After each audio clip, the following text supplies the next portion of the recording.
No, no, I don't disagree. Anything which is beneficial is good, and anything which is more litigious is also good for all of us. So there is no, right? Today also 54EC is not available. Out of two, only one company. In month of June, July. Yes. But Panji tribunal also said, if where two views are possible, following vegetable products, one favorable to be so taken. you So take they a have beneficial qualified, view, yeah. that's all, say right there. But Jaipur bench decision seems to be a better way. I mean, there is no answer to this. Then why Yes, this discrimination? Exactly. That is what is law. Why would it make? And if there is a discrimination, it should be class based. Exactly. Otherwise, how would that be? For a capital gain of 10 lakhs, there is a different type of 1 lakh. There is one can understand. Exactly. Yes. Right. All right. But a different view. We just took a notice of it. There is no problem on that. Yes. The next one is this is something which arises regularly, and perhaps we overlook it. This is a case in the context of 50C. Here is a case wherein the assessing officer seeks to apply stamp duty value in the course of assessment. You have applied the agreement value in computation of capital gains. AO says I will apply SDV, and therefore you are retorting it by saying that please invoke subsection 2, make a reference to the DVO. So which is made also. You make certain representations before DVO if he has issued a notice, and by the end of the period for which the assessment is getting time marked, the DVO does not issue an order. Okay. Now the AO in such circumstances adopts SDV. Now the issue which is to be considered is what is the status of this DVO report.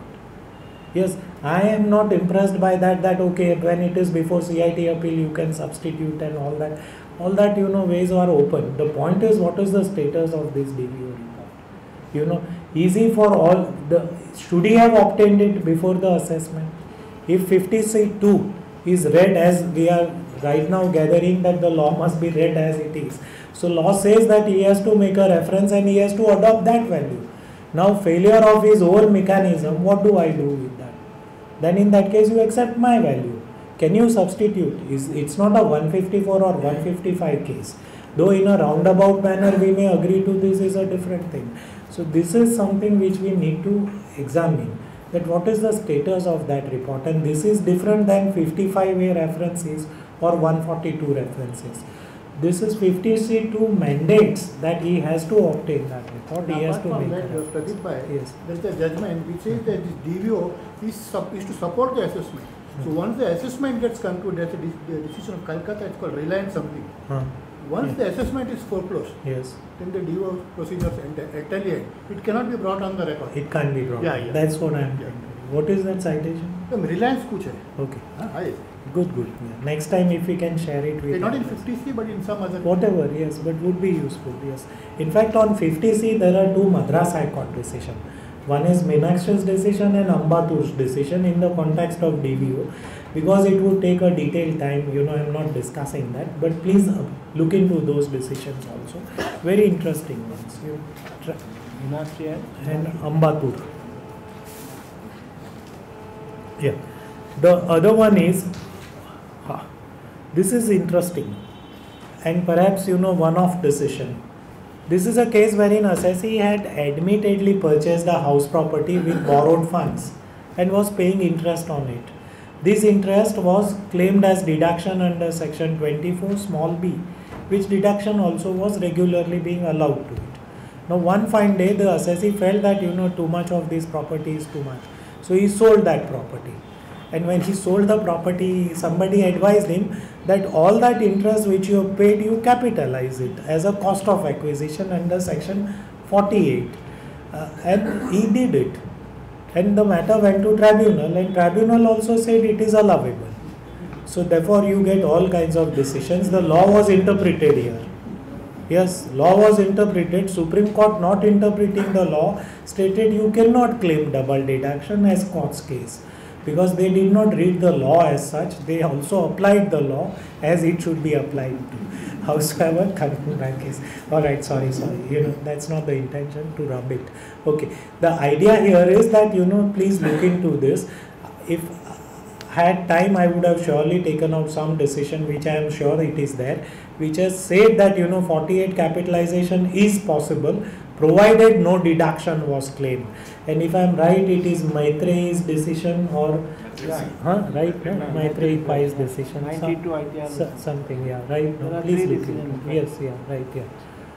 One is Delhi, other one is Karnataka. And 19 yeah. and 150. Please, yeah, please K.S. look it. Gupta. K.S. Gupta is one. K.S. Gupta's decision, exactly. One of it is saying very clearly that it should not have been otherwise claimed as a deduction. However, this decision simply reads there is no prohibition in 48 and therefore proceed. So good decision otherwise. Okay. This again also is a good one. It's a 50C decision. 2013 law has amended to provide that if there is a time difference between the date of agreement and registration, and the agreement was backed by certain payments other than cash payments, then in that case you are allowed to adopt the valuation prevailing on the date of agreement. So is 43CA also, and so is 56(2)(7) also. These all are now working in tandem. So the issue which is to be examined here is that in this case, this is a case before amendment. So should the agreement value be adopted or not? And the tribunal rightly stated that if you can prove the bona fide of the agreement, then that is the date, the value which you should. 50C nowhere states that registration is so very vital. Registration is not something which decides the taxability. Earlier few decisions were in fact decisions worth not talking about at all, which had taken a view that if a document is not registered, 50C does not apply. So that was not the correct law, but howsoever, because it was delivered in isolation of the provisions of the stamp laws. If stamp duty laws were applied, then this would not have been the decisions. Anyway, that's apart. So this is yet another decision which is favorable. The third one is a decision which is an unreported, in the sense there is a citation in SOT, but it is not completely digested. It just gives the gist. So therefore I didn't have a complete facts, but it is useful. Useful in the sense that yes, that issue here was that that what was the period of holding when an ESOP was transferred. This was a cashless, a phantom. So in this case, the assessee employee had a right to opt for this. A grant was made, and then he had exercised his option. And what had happened is that after a period of 1 year, he opted for the cash payments. The issue was that that whether it is a long-term one or not. You have a Hyderabad tribunal in Dhruv Gupta's case, wherein a view similar to that has been taken that it is a long-term position. But you have a Mumbai tribunal decision, if I right, then Pramod Lele's case, right, which has taken a different view. That is what. So keep that in mind. The last one is again a good one. This is a case wherein assessee lady was the owner of substantial agricultural land. She transferred it lock, stock and barrel for a total consideration of 30 crores of rupees. And she said that what I have transferred is an agricultural land and nothing is taxable. 2 subsection 14 does not apply in my case because it is not a capital asset. And what is the manner in which you look at capital asset? That yes, that it is within the municipal limits or it is within the periphery of 8 kilometers, which has now been reduced to, which has been staggered from 2 kilometers to 8 kilometers. That is what it is.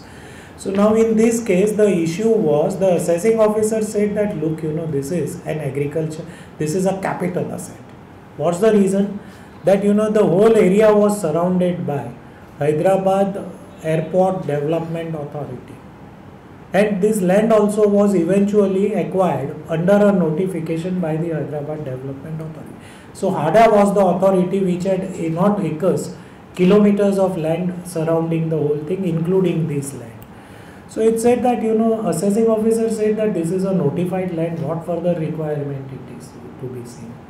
And on a first blush, one would also believe that, yes, it is a notified authority. And if you read to subsection 14, there is a reference to notified authority also, cantonment board also. So therefore, in such way of the matter, you would feel that why is it that it is an agricultural land and not a capital asset? A very beautiful argument was canvassed. Which said that, that all that what you read in 2 subsection 14 is all connected to municipality. Is all connect. Perhaps you looked at it this way, but I looked at it differently. Is all connected to municipality. Matlab that even a notified area or a local authority, or a cantonment board to begin with should be in the nature of a municipality, and not an authority which is a development authority by itself. So it will take color from municipality, and all of them also will have to be some areas which primarily, as per the dictionary, should mean that it is a settlement for habitation of people. A settlement for habitation of people and not a settlement for development or construction of an airport. And in that view of the matter, it was once again a view was taken that there is nothing in the act to say that this is covered. So this appears to be a good decision. There are several such authorities in almost all developing cities which have taken upon themselves to either acquire or to declare themselves to be controlling authority. So therefore maybe it is useful. So those authorities cannot levy tax and do the other things like municipality. It had the power to restrict the transfer also. Yeah, it had the power to restrict the transfer. Permission NOC was taken. Taxes. That means. So therefore, that's why I say that what is perhaps fundamental to the whole thing is that whatever name you give, it should be something which should be a settlement of people who are housed there. Then it would be so. That is what. Most important, we will take it. Okay. Yeah. What time you will close? 8:10 is okay. 8 we will close. Yeah. Right? 8, yeah. 5-10 minutes. Yeah. If you wish, we can close it in 5-10 minutes. No. No issue. Don't worry. You are right. Yeah. Okay. So, taking Harish's advice, now the next is charitable religious trust. There are about 8 decisions which I have cited. All of them, to my mind, are very important in the sense that that once again a monster has been introduced in 2 subsection 15 in the name of a proviso, which has disturbed almost everybody. So much so that your exemptions are denied, your sometimes ATG certificates are withdrawn, and to further to do that, see what is done is not only that, 12AA certificates also are withdrawn, or the continuity is refused, if at all, if there is something like continuity. The sum and substance of all these divisions, what we will take up, the ratios, is the one is that there are a set of cases, the first and second, they are the cases which say that 12AA operates in a different field. You cannot link it to the proviso. So simply because you are carrying some activity of a general public utility whose turnover increases the specified limit, that is not a cause for rejecting or withdrawing your registration. You can't. What is important as far as 12AA is that are you carrying on any business and what are your objects?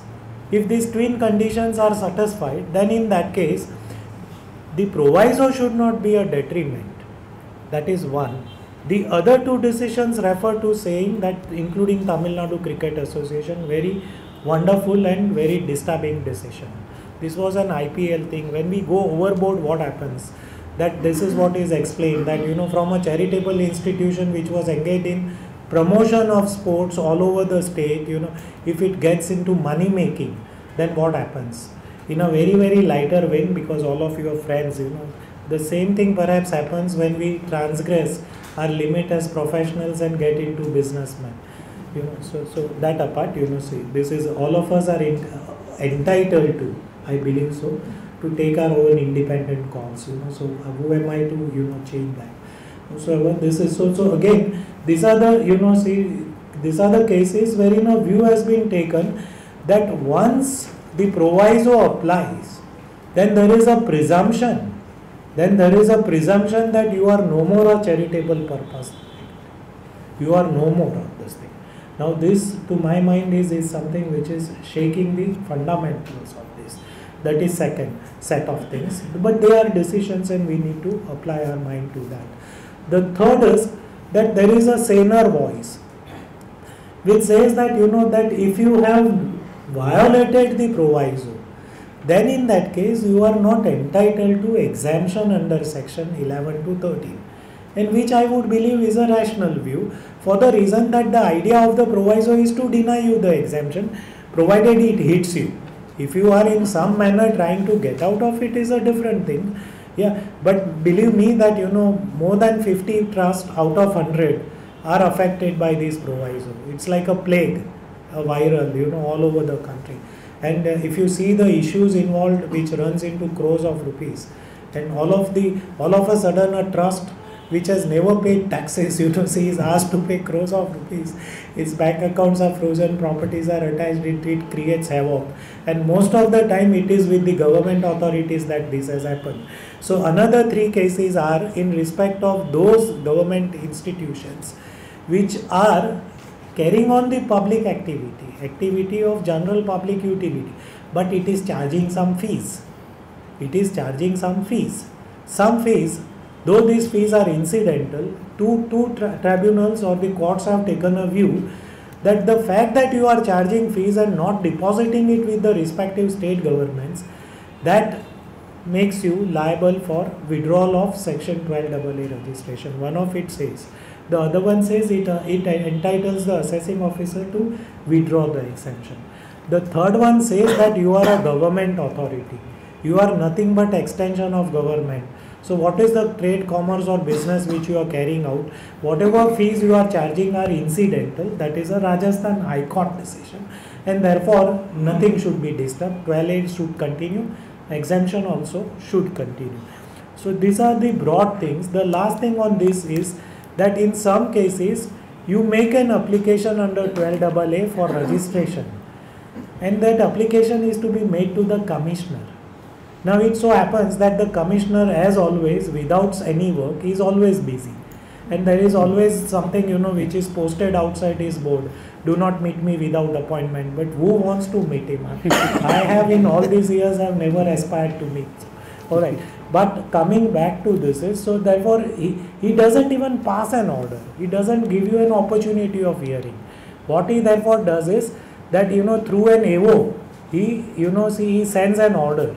Now the department, the revenue department, has the gumption to tell before the courts that this also is an order of a commissioner. Now if they want the commissioner of police to be Havaldar, we have no objection, that is what the way it is. However, so the tribunal rightly stated that is not done. You have to pass an order, otherwise it is deemed to have been granted. So this is broadly as far as the charitable trust goes. Okay. What is disturbing, and you all should apply your mind, is that some of the decisions have said that once you cross the turnover limit, then in that case there is a presumption running against you, and this is a vice president's decision. Okay, so it says that there is a presumption that you are no more in charitable purpose activity. I don't think that is the right way of looking at it. This is another thing. The next is, we are on TDS now. This is a case wherein some incentive was given to the distributor, and the short requirement was that why did I not deduct tax? Okay, so I asked the assessing officer under what provision of law I should have deducted the tax. So he looked into the text and said that you have an option 1, 2, 3, but finally he agreed that he felt that it should be under 194H. So Pat came the reply that look here, the distributor is not my agent. I am working with him on a principal to principal basis. How could you label this as a commission? But the tribunal doesn't think this way. Tribunal says that it's not necessary that the person to whom the commission is paid need to be your agent. You can make payment of commission to a principal also. Perhaps see, this is one needs to, this is a Mumbai tribunal decision, so one needs to look into this. Now deductions under chapter 6, that also we will take up in this thing pairs. One set of decisions, that is Kalbor Gowde Builders and Ramesh Bhai Prajapati, is directly conflicting decisions. These are the decisions which are in respect of deduction under section 80 IB 10, which grants a deduction for profits from housing project. Okay, both the parties were required to deduct certain tax at source, which they had not deducted, and obviously invoking 40A1A, there was a disallowance in both the cases. The taxable business income was swelled up on account of this disallowance. It was pointed out to the tribunal that on account of this, when my business income has gone up, which also is on account of my income from housing project, and therefore you grant me, you increase my deduction under 80 IB 10 to the business income, which is finally assessed. I would have believed that this would have been very rational, but the Ahmedabad tribunal thinks otherwise. There are hundreds of decisions, but this is a dissenting decision. That's why I brought it to your attention, and more importantly, it is trying to give a reason which is very, very different. It says that something which is disallowed by the AO, it stands on a different footing. It might increase your business income, but something which is disallowable for violation of a provision of law, that is non-payment of TDS, should not result into an automatic allowance. And if this is the way the tribunal started looking at the law, then then perhaps you don't need Income Tax Act. That is what was the DR's argument, which was accepted by the Ahmedabad tribunal in this case. Exactly, Gujarat High Court is in favor of this. Yes, yeah, right.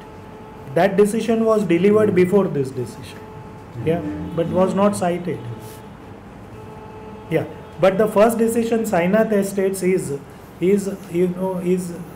a discordant note, in the sense that what it is saying is that if you do not file the completion certificate before the assessing officer and have not obtained it within the time limit which is prescribed under the law, clause D, then in such case it would be not possible for the assessing officer to grant you deduction.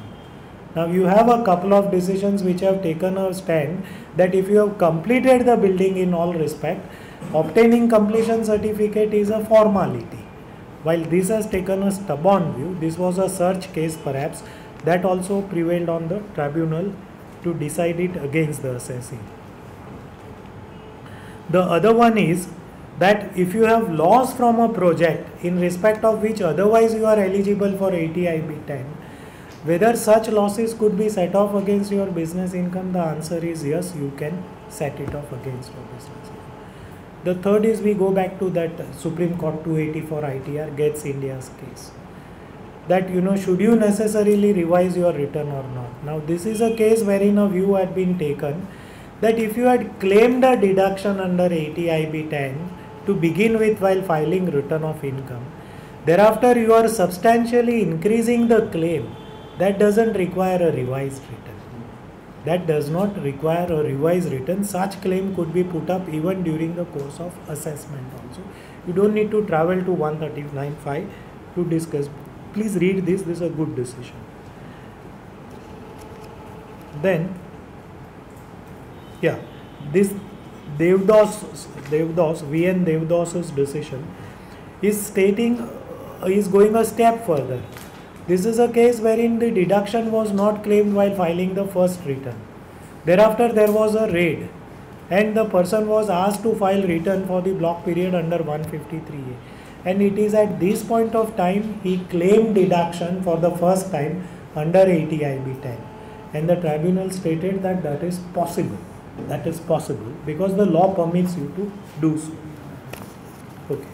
Then the next one is 80 IA4, a wonderful decision in my view is that it is always, there has been a heated debate that should you be the owner of the housing project, that is the land underneath the building also, should you be the owner of the infrastructure development, and you have some decisions including Gujarat High Court, Radhe Developers, saying that all those are in the context of 80 IB 10, while this decision is in the context of 80 IA4 and is giving appropriate reasoning for that. What it says is that yes, you need to be owner, but owner of what? The owner of the enterprise, not of the infrastructure facility. This is the distinction. Who is eligible for deduction? an enterprise is eligible for deduction. You should be the owner of enterprise and not a servant of enterprise, and you should get it. And I think this should now settle the thing. The Lloyd's case is, simply for your information, is that it is that quite often, see, it so happens that, that your case, as this is a DTAA case, is that your case as a foreign assessee, foreign company, is that you are not taxable, your income which is derived from Indian sources is not taxable in India under the Income Tax Act itself. Under the Income Tax Act itself. Where is the question of taxing it? The assessing officer relying on the DTAA says that, look, read Article 13D. This was a case of a royalty and FTS, which requires, which permits rather, see the government to tax it. So now, at that point of a time, it was perhaps not clear that, whether assessee had an option to choose between the DTAA and the prevailing law. And if you do so, Section 90 should apply. But this repetitively arises. And recently, if you would see, I forgot the name of the case, Delhi Tribunal's decision, Tolani's decision, which has refused to follow Supreme Court in Kulandagan's case, so which has taken a very different view. So apply your mind to that. Then the next one is Qualcomm's case. This is interesting as the says that, that the assessee who was in the business, who was admittedly an exporter, eligible for 10A or 10B deduction, exemption, had certain income on account of foreign exchange fluctuation simply because his money which came in from debtors, he appreciated in the course of on account of rupee devaluation. This decision has taken a stand that foreign exchange fluctuation is not an income derived from an industrial undertaking located in 10A or 10B, and therefore it would not qualify for deduction. There would be many decisions contrary to this, but this is, you need to apply your mind. This is a good decision.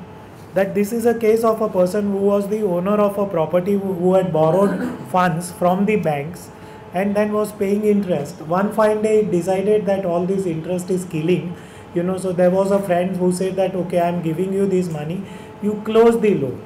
Now the bankers, as they are all sharks, so they said that, yes, that, what we do is that we will charge you with prepayment charges or something like that. The issue arose that, assessee wanted to claim it as a deduction.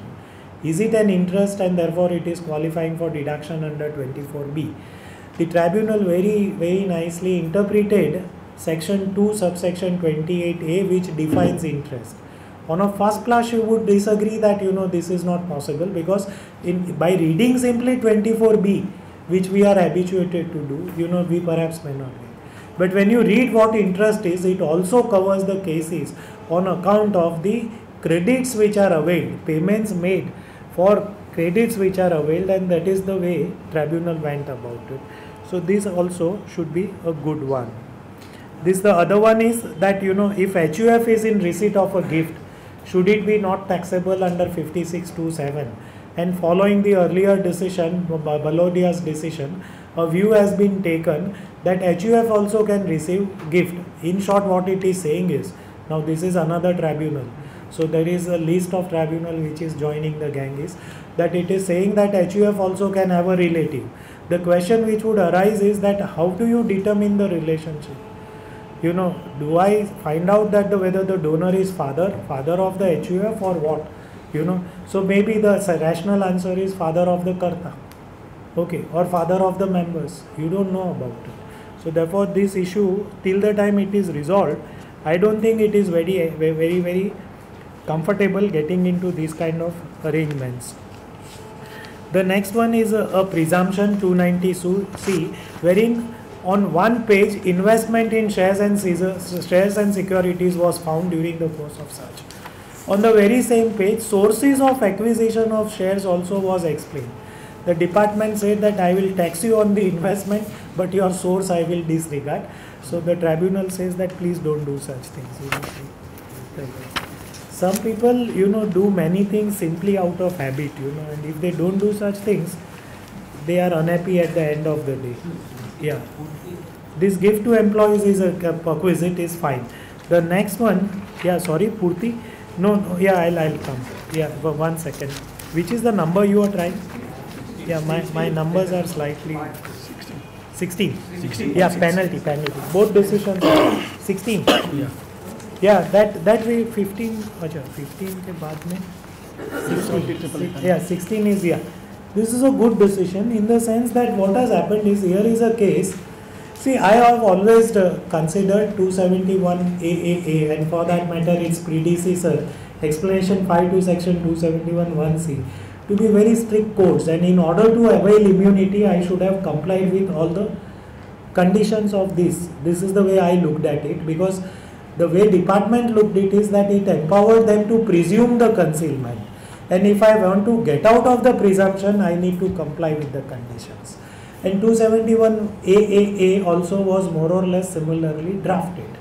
Now here is a case wherein the person in the course of search had declared 38 lakhs of rupees. After that, when the time came of filing return, he filed a return of 10 lakhs of rupees. He filed a return of 10 lakhs of rupees. What was the wisdom? I do not know. Then somebody must have advised that no, this is not correct, you might lose something. So then he revised the return including 38 lakhs rupees, offering 38 lakhs. The assessing officer welcomed it and assessed him at 38 lakhs of rupees, but slapped a huge penalty on him, saying that you have not complied with 270 1A. You did not file the correct return to begin with. Revised return does not wash your sins, and second is you did not pay tax as per the return, as per the declared income. So these were all difficulties. The tribunal here, perhaps taking a beneficial view, has taken a stand that as long as the assessing officer, this is the bottom line, keep that in mind, as long as the assessed income is same as that of a returned income, then in that case no penalty under section 271 1A can be laid. Now if this is the correct thing, you don't need to comply with anything at all. You just need to file a correct return and that's fine. There is no urgency in making a statement, in pleasing the department and such other things. That is it. Okay. The other one is Purti Sakar Karkhana. I think it's a famous case, and again this is laying down perhaps a path-breaking law, in the sense that I could not for once find out a precedent, but there has always been a debate since the time the new provisions were introduced for the purposes of this from 2003 onwards, that whether the concealment charge is to be examined with reference to your original return of income or it is to be examined with reference to your 153A return. Concealment happens when you file the first return of income. You declared an income of 10 lakhs of rupees, as against that you had an income of 1 crore of rupees. Then you are raided. You are asked to file return under 153A, and this time you file the correct return of 153A, that is 1 crore of rupees. You don't need 271A or the new provision, And now, if it is to be examined independent of 271A, that which return defines the concealment, that is what is the head. In this case, Purti's case, a view has been taken that it is to be examined with reference to the later return. If this is so, then the whole penalty thing, at least in the context of this, goes. I will go a step further. If I revise my return, then also the same law should apply. Why should I wait for a search to take place? This is what it is.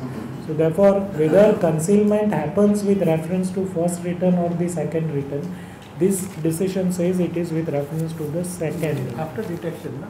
Sorry, after detection. After detection, yes. Is there another viewpoint? No, I'm just asking. Yeah. There was Bombay Tribunal recently supporting same view. Is it? Yeah. What is that? Brijlal P. Gala HUL. Brajlal. Brijlal P. Gala HUL, Assistant Commissioner. What is the Same citation? view is coming. Same view. It is to be examined. Acha, Purti is followed in that. Not indirectly same views are taken. Okay. Why don't you give the citation? Citation is Sri Brijlal P. Gala HUL versus Assistant Commissioner, ITA number 1479. Not reported. I think breaking news, ITR attachment they have published. Okay. ITA number 1479M 2009.